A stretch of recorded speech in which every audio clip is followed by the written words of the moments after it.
નમસ્કાર. આપને બધાને વિદિત છે જેમ કે 26 એપ્રિલના દિવસે પરમ દિવસે અરવલ્લીમાં સ્થાનિક સ્વરાજ્યની ચૂંટણીની આયોજન થવાનું છે. એમાં 146 બેઠકો તાલુકા પંચાયતની છે, 30 બેઠકો જિલ્લા પંચાયતની છે અને બંને નગરપાલિકાની પણ બેઠકો છે. 9 વોર્ડ નગરપાલિકા મોડાસા અને બાયડ નગરપાલિકાના 6 વોર્ડની ચૂંટણી યોજાઈ રહી છે. એના બાબતે ચુસ્ત પોલીસ બંદોબસ્ત કે ફ્રી એન્ડ ફેર ઇલેક્શન થાય, કોઈ કાયદા વ્યવસ્થાના પ્રશ્ન ના બને એના માટે અમે ગોઠવેલું છે. સાથે સાથે ઉનાળાના સમય છે અને દરેક બૂથ પર અમે મેડિકલ ટીમ રાખી છે, જેમાં ઉનાળાની બેસિક દવાઈઓ જે છે એમાં ORS હોય કે ડિહાઇડ્રેશન માટે બધા સાધનો હોય એ છે. પાણીની ત્યાં વ્યવસ્થા છે અને છાંયડોની ખાસ વ્યવસ્થા રાખવામાં આવી છે.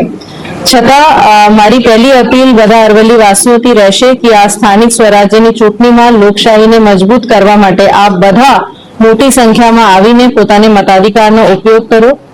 યુવાનો જે અમારી આશા છે એ મતદાન કરે, પોતાને મતાધિકારનો ઉપયોગ કરે. વડીલો જે અમે મતદાન આપીને દર સમયે પ્રેરણા આપે છે એ લોકો પણ આવે અને મહિલાઓ પુરુષો બધા મોટી સંખ્યામાં આવીને મતદાન કરે. સાથે સાથે ઉનાળાની ઋતુને જોઈને અમારી તો વ્યવસ્થા છે જ, પણ અમારી વ્યવસ્થા સુચારુ રૂપથી ચાલે એના માટે મારી એક અપીલ એ પણ રહેશે કે સવારે આપ જે છે પહેલા કલાકના મતદાર બનો એ પણ અમારી આપથી અપીલ રહેશે અને સવારે જ આવીને મતદાન કરો. મતદાનના સમયની વાત કરીએ તો સવારે 7 વાગ્યાથી લઈને સાંજે 6 વાગ્યા સુધી રહેશે. લોકો ત્યાં આવીને મતદાન ત્યાં પોતાનું મતાધિકારનો પ્રયોગ કરી શકે છે. મતદાન મથકોની જે યાદી છે એ પણ ઉપલબ્ધ છે. આપ પોતાને વોટર લિસ્ટમાં તમારે મતદાન મથકની માહિતી લઈને અને સમયસર પહોંચીને પોતાના મતાધિકારનો ઉપયોગ કરશો.